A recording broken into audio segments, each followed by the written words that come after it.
Olá, vamos entrevistar o ex-deputado federal Fábio Feldman. Para quem não conhece, Fábio Feldman foi um principal articulador do capítulo de meio ambiente da Constituição Federal. Foi o deputado constituinte, que foi o porta-voz do movimento ambiental brasileiro para a Constituição de 1988. E Fábio Feldman é hoje candidato a governador do estado de São Paulo. Fábio, um prazer falar com você. A gente tem abordado diversos assuntos com relação à sustentabilidade e às cidades brasileiras. Você que já coordenou ações de fóruns globais, inclusive para assuntos de mudanças climáticas. Qual é a perspectiva hoje que você vê que as cidades brasileiras têm com relação ao meio ambiente? Bom, primeiro, Almir, é um prazer estar aqui conversando com você, que é uma referência no Espírito Santo e é uma referência no Brasil. Quer dizer, estamos aí nos acompanhando todos esses anos. Você foi talvez a figura mais importante na criação de uma entidade que reúne todas as secretarias estaduais de meio ambiente do Brasil. Então, quero deixar registrado que estou feliz de estar aqui contigo.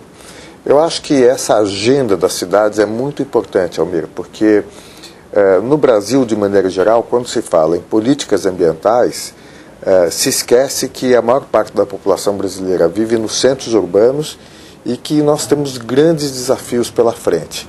Talvez o maior deles, na minha opinião, é o desafio do aumento vertiginoso da frota de veículos. Eu venho há muitos anos à Vitória e nos últimos anos eu percebo já congestionamento.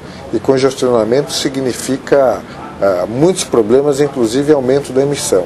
Portanto, acho que o Brasil terá que ter uma agenda para as cidades, uma agenda urbana em que seja colocada a questão da poluição do ar, poluição veicular ou poluição industrial. Aliás, Vitória tem problemas, a questão de saneamento básico, a questão de gestão de recursos hídricos, que são temas que normalmente são esquecidos quando se discute meio ambiente. E nós temos realmente esse papel de colocar para a sociedade brasileira, quer dizer, alguns desafios que têm que se traduzir em metas. Quer dizer, quais são as metas? Quanto nós vamos ter de coleta de esgoto e de tratamento de esgoto?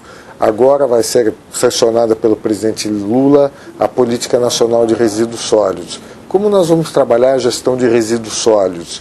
Ou seja, quais são realmente as metas em relação a isso? Só para lembrar, Almir, você conhece bem esse assunto, tivemos juntos naquela ocasião. Quando eu fui secretário de Meio Ambiente de São Paulo, 70% dos municípios destinavam lixo em lixões. Isso é o maior estado brasileiro em termos de PIB, em termos de sociedade, de organização de sociedade 70%. civil. Isso é quase a realidade da maioria dos estados brasileiros ainda hoje. Ainda hoje. Então, acho que essa agenda ela tem que ser valorizada, tem que ser enfatizada, porque o Brasil cresceu do ponto de vista do PIB, da economia, mas nós não vemos um crescimento se traduzir, na minha opinião, em políticas públicas mais eficazes nessa agenda urbana que eu acho que é crucial para o Brasil. O meio ambiente é um apelo importante para uma plataforma política hoje no Brasil, que boa parte da população ainda não tem acesso à informação qualificada, leitura e até o nível cultural das pessoas. Olha, Almir, baixo. Eu estou me candidatando ao governo de São Paulo por várias razões. Uma delas porque eu acho que pela primeira vez o Brasil tem uma candidata como a Marina Silva que está colocando na agenda do país, do debate eleitoral e os temas que nós tratamos há muitos anos. Mas quando eu fui elaborar o programa de governo, que está em fase muito inicial, o que nós percebemos é que o correto, o adequado é você colocar os nossos temas não na periferia. Então, só a título de exemplo, Sim. Quer dizer, a nossa plataforma de governo está baseada em 3 economias.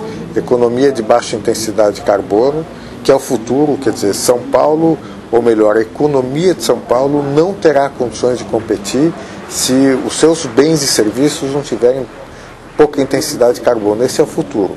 A outra é a economia da biodiversidade. Quer dizer, esse é um assunto que está sendo discutido agora.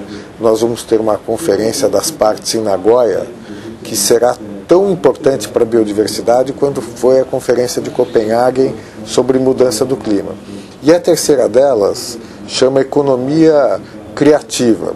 Por quê? Porque hoje o que agrega valor na economia é desenho, é moda, é software. E se nós não caminharmos rapidamente para isso, quer dizer, nós teremos muitos problemas. Então, quer dizer, esse exercício de se candidatar, quer dizer, ou melhor, de ter uma candidatura, escolher uma agenda é muito interessante, porque nós temos que colocar exatamente o que você me colocou. Então, para dar um exemplo para você, quer dizer, nós achamos que é mais importante, talvez, capacitar meninos para fazerem desenho de animação do que meninos terem capacidades como torneiros mecânicos, porque a economia do futuro vai demandar esse tipo de qualificação. Então, quer dizer, o que nós estamos fazendo, Almir, o que você fez e o que nós fizemos juntos há 25 anos atrás, que é pensar nessa agenda e fazer a transição rapidamente para a sustentabilidade. Então, só para sintetizar, quer dizer, em São Paulo nós temos algumas pesquisas que mostram o seguinte: emprego é muito importante, não é? Ótimo, só que o que nós estamos dizendo é que o emprego estará em novas atividades. Games, quer dizer, a gente não imagina o que significa a economia de games. Por que o Brasil não pode se transformar no exportador de games? Então, quer dizer, eu acho que o desafio é saber qual é a agenda do século XXI, como, na verdade, nós podemos cruzar a agenda do século XXI com as demandas da sociedade, que são essas, como eu te disse, emprego, educação. Educação também é interessante.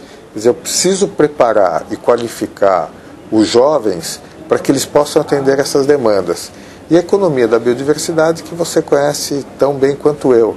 Quer dizer, o Brasil é um país mega biodiverso e está aproveitando mal essa mega biodiversidade.